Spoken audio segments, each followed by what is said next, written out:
Le diamant doit à son nom et sa dureté du latin adamas, indomptable. Il n'existe effectivement aucun minéral d'une dureté approchant celle du diamant. Il y a une très grande erreur que les gens font, surtout les débutants. Dans le domaine du diamant, ils confusent la dureté avec la durabilité ou la robustesse. Il ne faut pas confondre la durabilité avec la robustesse. La durabilité, c'est-à-dire qu'on ne peut pas railler le diamant. Il n'y a aucune substance sur la terre naturelle qui peut railler le diamant, à part le diamant. Mais ça ne veut pas dire que le diamant est incassable. Et c'est ça l'erreur que les gens font. Et prennent le diamant et essayent de le casser. Le diamant est fragile avec certains niveaux de clivage précisément précis et connus. Donc on peut facilement le casser et endommager une pierre précieuse qui coûte des fois 10 millions ou 10 000 d'euros.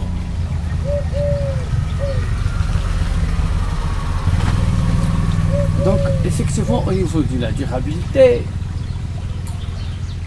sa résistance à l'abrasion est 140 fois plus forte que celle du rubis saphir, surtout le plus dur après le diamant. La dureté du diamant, selon ses différentes faces naturelles, aussi est-il possible de le tailler avec de la poudre de diamant. Le diamant étant parfaitement clivable, il est nécessaire de prendre garde au moment de le sortir. Il est chimiquement inattaquable. Les températures élevées provoquent cependant des figures d'attaque sur ses facettes. Donc les gens, on a découvert depuis les années 1930 qu'il existe différents types de diamants. En se basant sur les différentes propriétés, les sciences distinguent aujourd'hui les types IA, IP, IIA et IIB.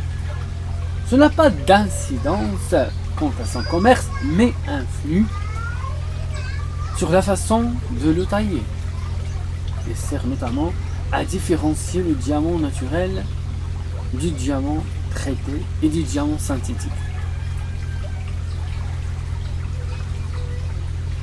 L'éclat typique du diamant et ses autres effets optiques, sa grande dureté et sa rareté en font le roi des pierres précieuses. Il est utilisé pour la parure depuis l'Antiquité.